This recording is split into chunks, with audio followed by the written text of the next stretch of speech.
Eh, ini materi bisa diminta nanti kopinya ke Pak Denny.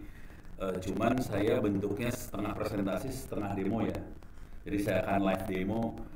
Tolong jangan dipraktekkan karena ini demo bagaimana cara ngehack, jadi jangan dipraktekkan.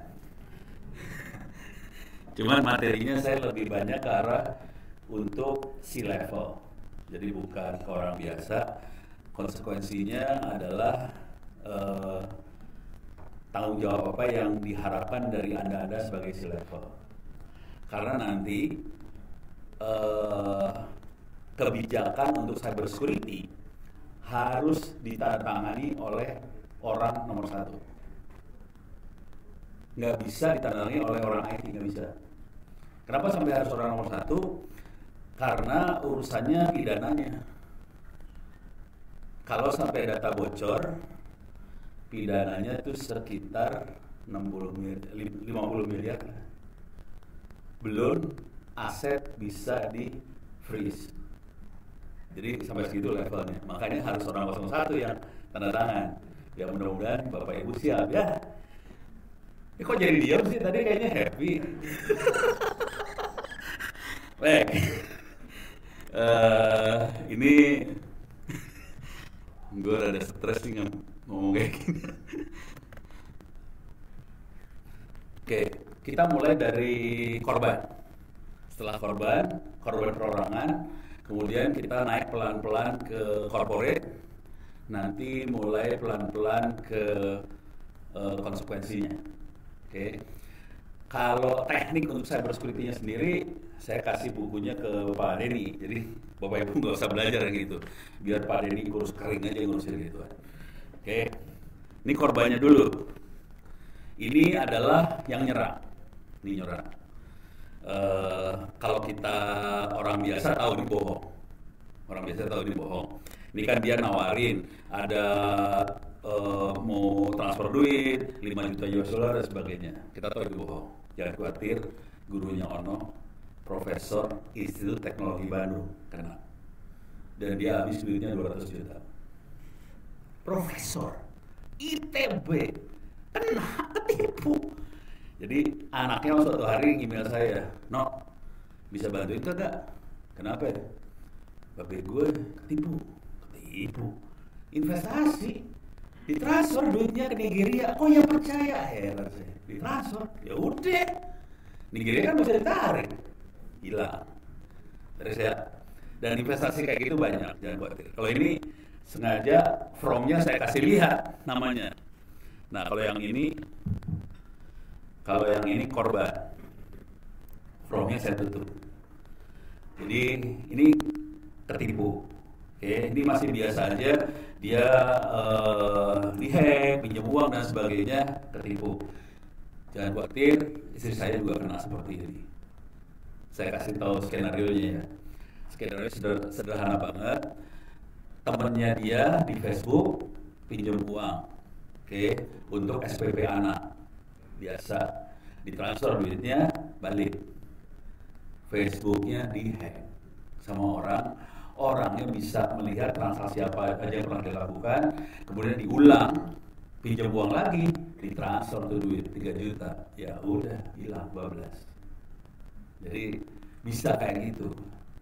Tapi ini skenario banyak banget tuh, jangan khawatir ya. Ini cuma salah satu aja, akan sangat banyak sekali. Istri saya total kenanya 6,5 juta, 3 kali dihack. Yang paling akhir yang nyebelin, udah Ono nasihatin, jangan, itu bohong. Ini minta maaf ya Bu ya, cewek susah banget dinasihatin. Jadi kejadiannya teh dia pengen beli mesin jahit digital. Ibu-ibu kan kayak gitu ya. Udah survei lah dia ke semua toko mesin jahit, harganya 6,5 juta. Oke. Suatu hari di toko online ini harganya 3 juta. Sale 50%. Si Ono kan penjahat ya. Nggak mungkin ada barang sale 50%, bohong banget dah. Cewek gitu kagak bisa, kagak mempan, ditransfer duit 3 juta ke sana. Udah, besoknya di cancel order, duitnya balik dong. Yang jadi masalah dia tidak pernah punya akun apa-apa di toko online tadi. Jadi balik kemana tuh duit? Bingung kan? Oh, terima kasih. Jadi duitnya bingung balik kemana kan? Teleponlah dia ke CS. Ini saya ceritain kejadiannya benar ya. Dia telepon ke CS atau online, dia telepon. Ini kenapa di cancel? Duitnya balik kemana? Dicek sama CS-nya. Di akun ibu ada di username ibu ada nomor account. Bukan punya dia. Udah dihack sebelumnya. Jadi si hacker masukin nomor account, nunggu sampai melakukan transaksi gede di cancel, duitnya balik ke dia. Nah terus gimana duit gue? Ya udah ditransfer bu, gak bisa ditarik lagi. Wah udah nangis guling-guling. Suaminya ngeliat istri guling-guling kan kasihan ya. Ayo kita ke ini polisi. Wah keren dong polisi. Sampai di polisi ada kejadiannya apa? Dimarahin sama polisi. Ibu udah tahu toko online itu kan nipu belanja lagi. Saya nggak urusin. Silakan ngomong sama toko. Nangis lagi guling-guling. Kepaksa si orang turun tangan pakai ilmunya orang ya. Ilmunya orang mah gampang sih. Sumpah kamu bisa. Ilmunya cuma ini doang. Orang nge-tweet. Teman-teman hati-hati ya belanja di toko online ini. Soalnya istri saya tipu. Itu 5 menit sudah nge-tweet. Langsung telepon istri bunyi, Kring, Bu, uang ibu berhasil kami selamatkan, kita mau transfer, nomor telepon ibu berapa? Cuma tolong ya, pernyataan bapak di media sosial tolong ditarik. ya siap, tarik. Beres ya, duit balik. Cuma udah disuruh kan kurang ajar ya. Ya, punya teman bawah tanah adalah. Tolong cekin dong, ini makhluk ada di mana nih? Anda bisa nebak nggak kira-kira penjahatnya ada di mana? Jakarta salah. Hah? India? Enggak, dalam negeri. Hah? Jogja salah, Lamongan salah. Apa? Bali salah. Hah? BSD. Ini orang BSD baik-baik ya. Apa yang ini? Tulungagung salah. Jadi penjahatnya ada di 2 lokasi di Indonesia. Satu di dekat Palembang, ada desa itu isinya penjahat semua. Asli. Satu lagi di Sulawesi. Yang kasus yang ini Sulawesi.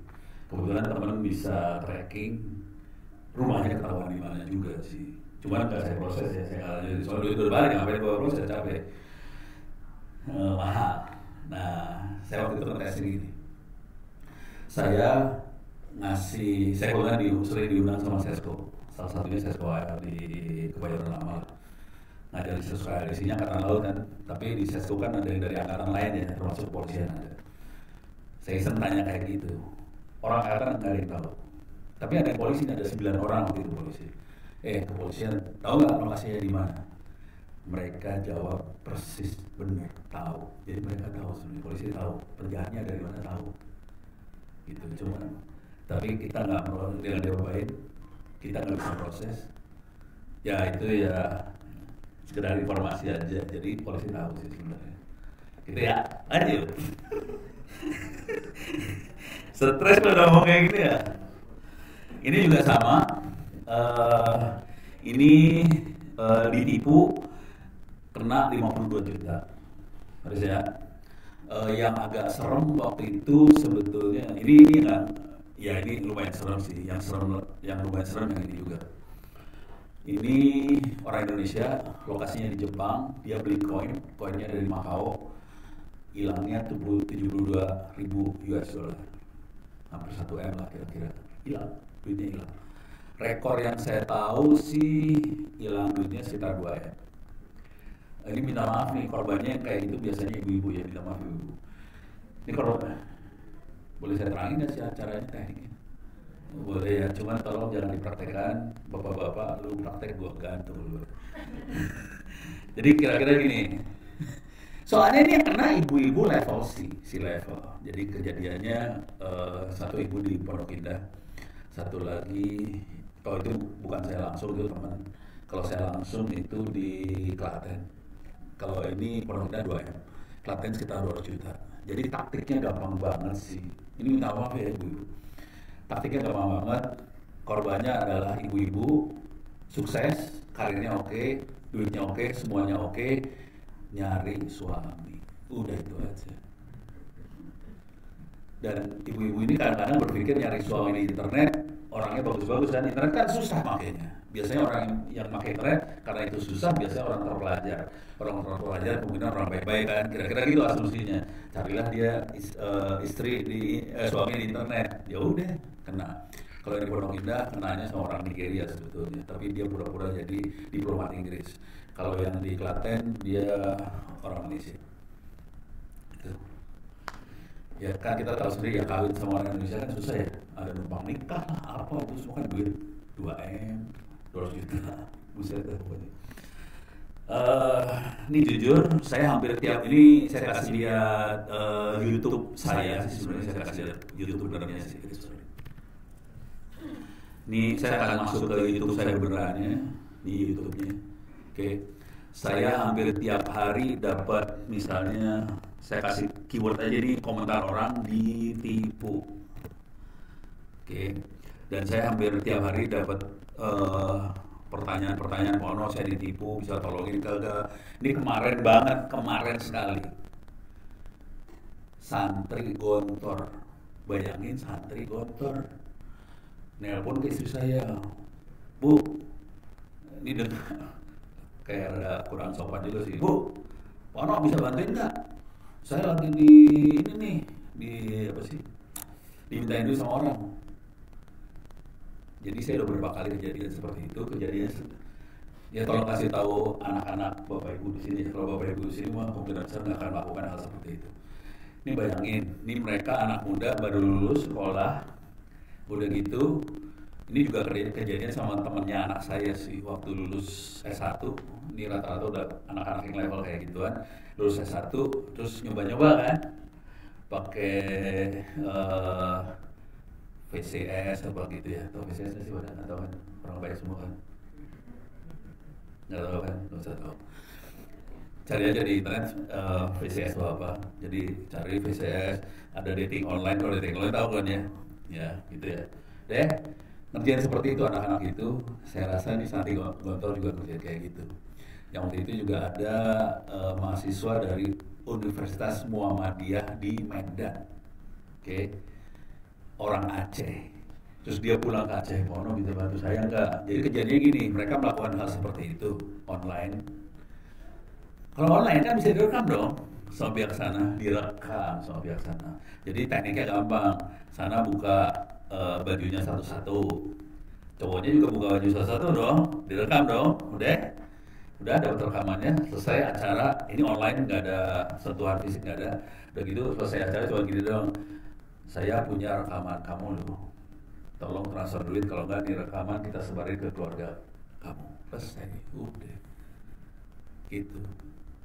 Dan dia udah ini Santri Kontrol ini udah transfer 3 juta. Saya ngomongnya simpel aja, ya kalau kamu nggak ngerjain itu ya santai aja, ngapain transfer duit gitu kan. Nah ini pasti harus ngerjain sesuatu nih. Tapi ya gitulah. Jadi tekniknya sebetulnya hacking itu tujuannya cuma 2. Hacking ya, serangan itu cuma 2. Satu tujuannya duit, satu lagi tujuannya nafsu. Udah cuma itu aja, nggak ada yang lain sih sebenarnya.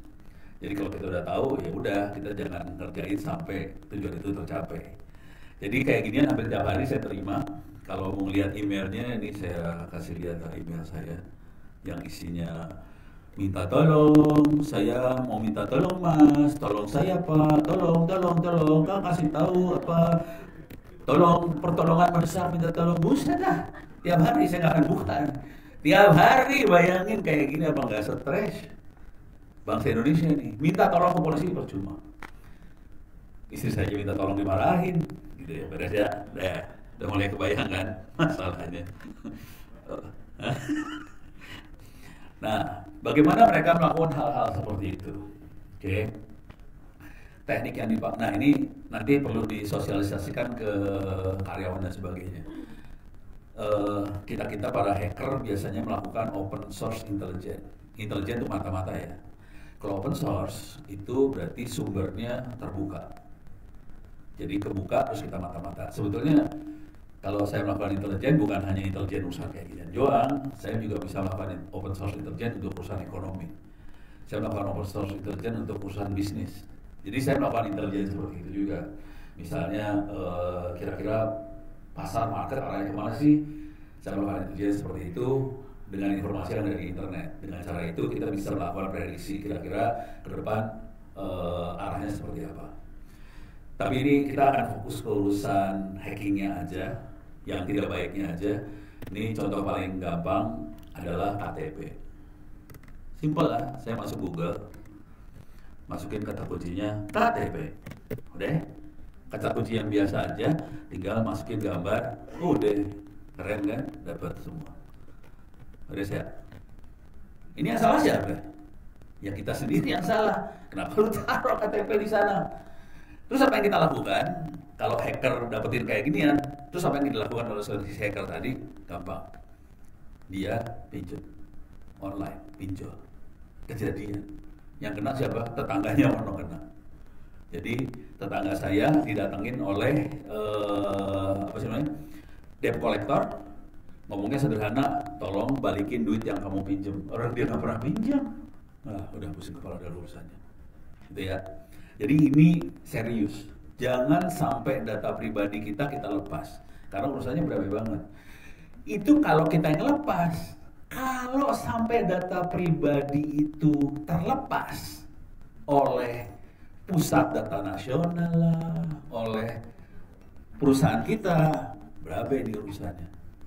Gitu ya. Jadi sebenarnya kejadian kemarin harusnya ya terserah mau menteri atau dirjen siapapun harus tanggung jawab, dan ini tanggung jawabnya gede banget itu. Karena gini, ini bayangkan data identitas pribadi lepas. Oke.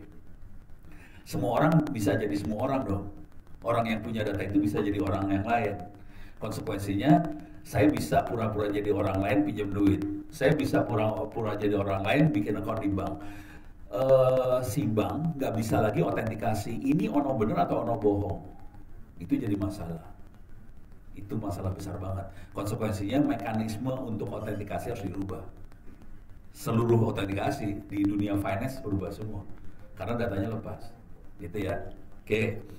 Sekarang lanjut. Ini ngomong kayak gini nggak apa-apa kan?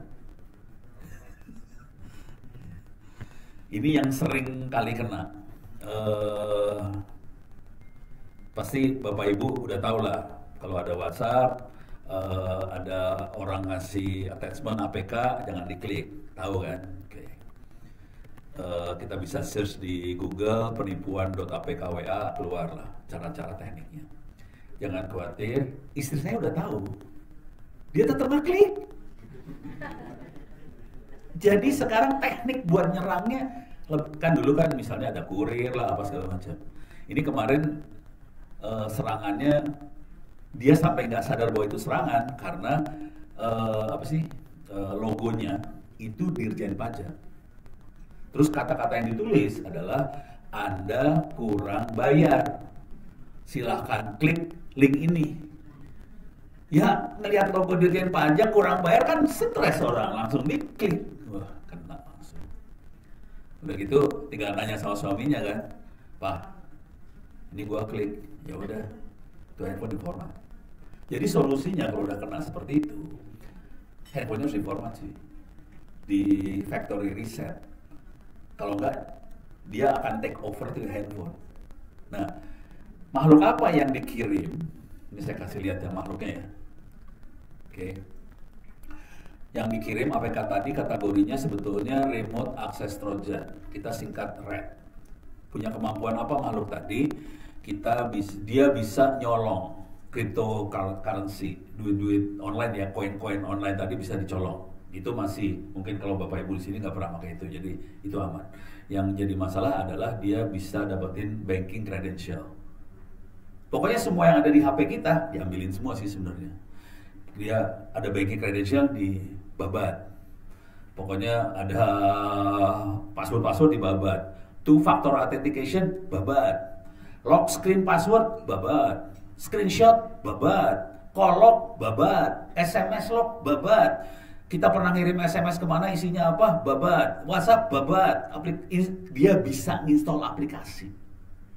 Dia bisa jalankan aplikasi. Dia bisa stream webcam. Maksudnya gini. Handphone kita punya kamera depan belakang. Oke. Saya dari jauh dengan kondisi si handphone layar hitam. Oke. Handphone layar hitam kita bikin standby. Taruh di atas meja nih. Oke. Layar hitam standby. Saya kalau handphonenya udah install, saya dari jauh bisa masuk ke handphone itu, nanti kasih perintah. Ada berapa kamera? Ada 2. Oke, kamera 1 tolong ditempel. Tempel kamera 1, kirim semua video sama audio dari kamera 1 ke laptop saya. Dikirim semua. Dengan kondisi layar HP hitam. Bisa gampang sih praktekinnya sebenarnya. Cuman jangan. Nanti masuk neraka pada. Langsung ya. Red tuh dapatnya di mana Red itu? Kita bisa masuk, ini GitHub tuh situs di internet. Saya bisa masuk ke sini, GitHub. Oke. Nah, tinggal dimasukin aja di sini. Android Red. Kita bisa ambil. Ini, kita bisa ambil. Yang jadi masalah adalah ada 1.900 aplikasi Red tadi dan itu free. Ini kalau saya klik ini, saya bisa nanti download source code-nya, saya bisa bikin dan bikinnya nggak susah, gampang. Bayangkan ada software buat nyerang, segini mudah ngambilnya, segini mudah gampang bikinnya. Terus dia bisa masuk grup WhatsApp, dia sebarin, dia bubar kita semua langsung. Gitu ya. Ini kok diam semua sih, kok stres saya jadinya. Terus ya, ini saya lagi ngomong depan komisaris sih, kan stres saya sebenarnya. Oke, lanjut. Oke, ini tadi Red. Oke, ini cara bikinnya. Software yang kita pakai adalah MSF Venom. Ini format cara bikinnya. Intinya gini, ini ada software namanya MSF Venom. Terus caranya kita download APK yang software yang bagus. Misal, ini ada Bank Mandiri, jadi saya nggak akan nyebut Bank Mandiri. Misalnya saya masuk ke internet dan cari APK Bank BRI atau bank apalah. Ambil tuh APK, APK ini APK bersih, APK bagus. Ambil, dikasih perintah seperti ini, intinya gini, si APK ini akan dibungkus lagi sama dia supaya si trojannya nempel di APK tadi. Jadi program bisa dibungkus program. Waktu di run, waktu di jalan, waktu di install, APK tadi ke-install sih, cuman si program jahatnya juga ke-install. Nah, kalau program jahat ke-install, di sini kan ada lhost, ada port segala macam, itu fungsinya supaya si program jahat yang ada di handphone kita akan berkomunikasi ke laptopnya kita. Jadi kita bisa berkomunikasi sama handphone yang kita take over, yang kita ambil tadi. Nah, kalau udah berhasil berkomunikasi, yang kita lakukan adalah kita ngirim perintah-perintah seperti ini. Ini contoh sampling perintah aja ya. Kita bisa kirim perintah WLAN itu wireless LAN, maksudnya WiFi. Geolocate, kita bisa tahu lokasi dia ada di mana. Terus kita bisa dump call log, catatan call, panggilan, diambil. Jadi kita bisa dapat dia nelpon ke siapa aja. SMS kita bisa dapat kemana aja. Saya bahkan bisa ngirim SMS dari HP itu. Jadi nomor yang keluar ya nomor HP tadi. 10 menit lagi, buset. Cepat. Stres. Kita lihat yang serangan di level corporate. Tadi orang biasa. Serangan di level corporate itu kira-kira gini. Ini contoh-contoh ini bisa dicari lah berita-beritanya di googling. Kita lihat ada data breach di PGRI. Ini yang rada baru-baru ya, PGRI. Kemudian ada data breach lagi di Kabupaten ini Blora atau di mana nih? Blora, iya. Oke. BKN jebol.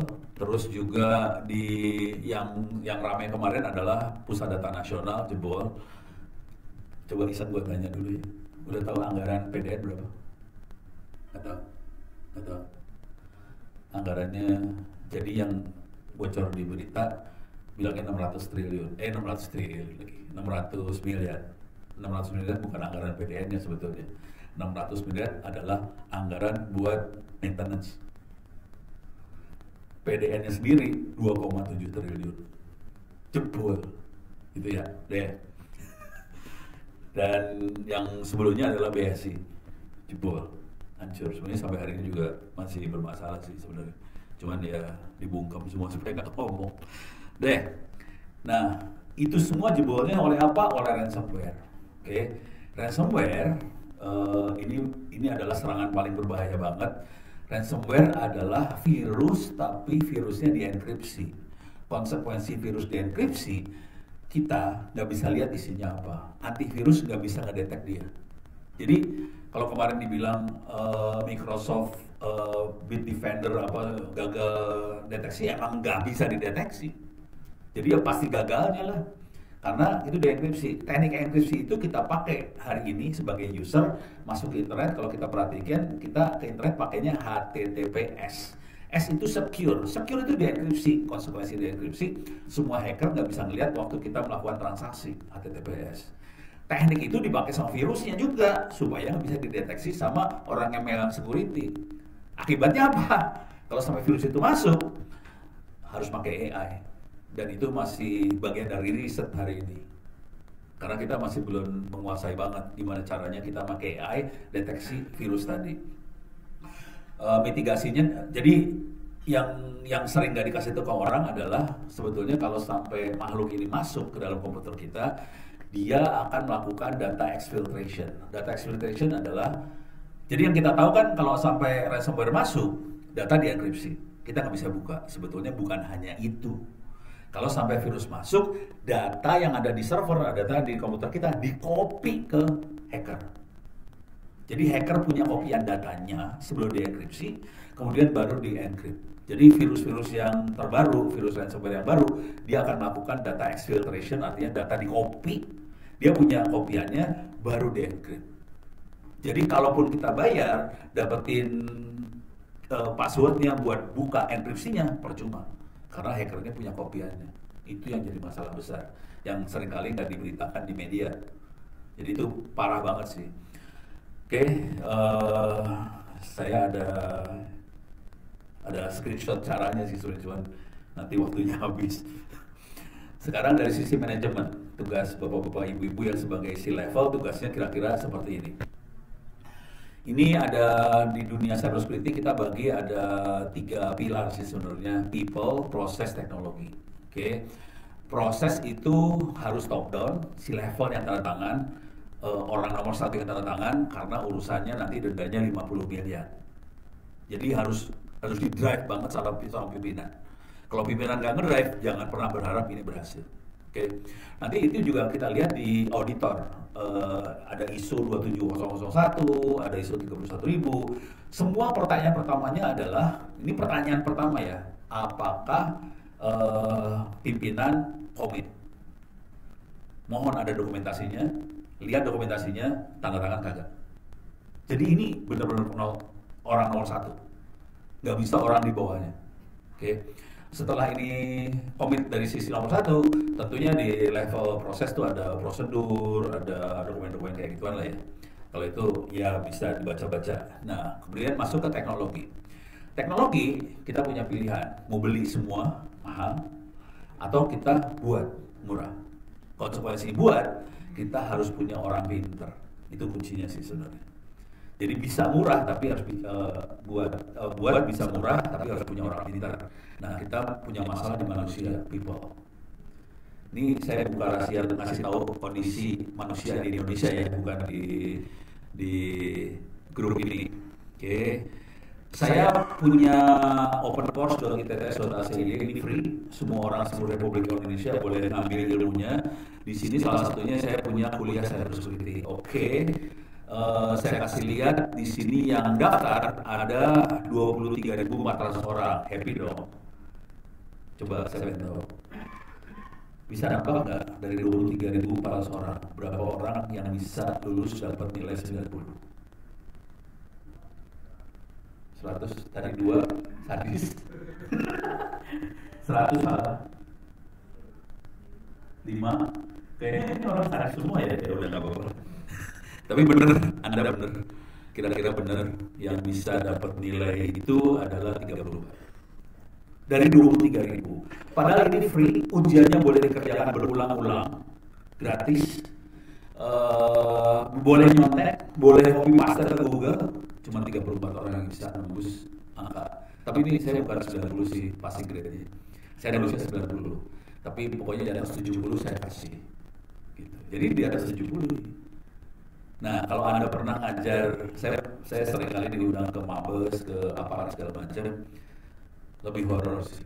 Waktu itu 120 orang, cuma 2 yang lulus. Jadi kondisi SDM kita kayak gitu. Dengan kondisi seperti itu, mau nggak mau kita sangat tergantung beli alat sih sebenarnya. Tapi kalau bisa sih bikin orang itu lebih bagus. Oke. Proses dari sisi manajemen ya. Proses harus seperti ada proses plan, do, check, act. Selalu kayak gitu. Plan, do, check, act. Planning itu ada audit 27.001, 31.000, ada indeks kami yang keluarin adalah BSSN, Badan Siber Sandi Negara, kayak free. Kalau yang ISO ini biasanya berbayar, kalau indeks kami free, kalau bisa dicoba di indeks kami, di indeks semua sama, ini yang dicek dokumen ya, dokumennya ada nggak, ada yang tanda tangan kagak, kira-kira kayak gitu doang. Kalau bisa sih jangan dokumennya doang, benar-benar dikerjain, oke? Nah, kalau dulu sama cek itu kita bisa beli sih sebenarnya. Kalau nggak mau beli, ada buku-bukunya juga bisa diimplementasi kalau ada orangnya. Nah, terakhir adalah act. Kalau ada kejadian, act ini biasanya ada 2 hal yang dikerjakan di act. Kalau ada kejadian, yang satu forensik, dan itu orangnya jarang banget.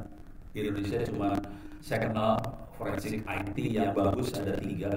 Ada Rudy Alamsyah, ada Calvin Silayan, satu lagi Joshua Sinambela.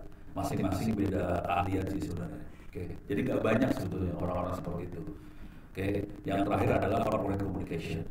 Kira-kira itu yang dilakukan. Nah, ini saya kasih lihat, ini saya cuplik dari Undang-Undang Perlindungan Data Pribadi. Ini kalau perorangan yang mengerjakan, kalau memperoleh dan mengumpulkan data pribadi 5 miliar. Kalau mengungkapkan data pribadi 4 miliar, kalau menggunakan data pribadi 5 miliar, itu perorangan. Kalau corporate urusannya 10 kali lipat dari perorangan. Plus bisa perampasan keuntungan atau harta kekayaan, pembekuan seluruh atau sebagian korporasi, pelarangan permanen melakukan perbuatan tertentu. Jadi bisa ditambah seperti itu. Oke. Jadi bukan hanya denda 50 miliar, 50 plus. Tapi konsekuensinya harus orang nomor 1 tanda tangan. Karena urusannya berat. Dan ini diundangkan bulan depan. Bukan diundangkan maksudnya, diberlakukan bulan depan. Karena ini sudah diundangkan 2 tahun yang lalu kalau nggak salah 2022. Sekarang 2024 Oktober ini akan berlaku. Jadi ini berat banget sih sebenarnya. Harus serius sebenarnya. Oke, ini bukunya ada ini buku yang kami buat karena waktu itu ini saya bantu teman-teman di Dinas Kominfo Tangerang Selatan. Waktu itu kita diserang sama pinjol, situsnya diserang hancur. Akhirnya kita bereaksi. Waktu bereaksi karena saya itu dosen akademisi, saya perhatiin aja kelakuan anak-anak waktu ngadepin serangan, dicatetin semua jadi buku.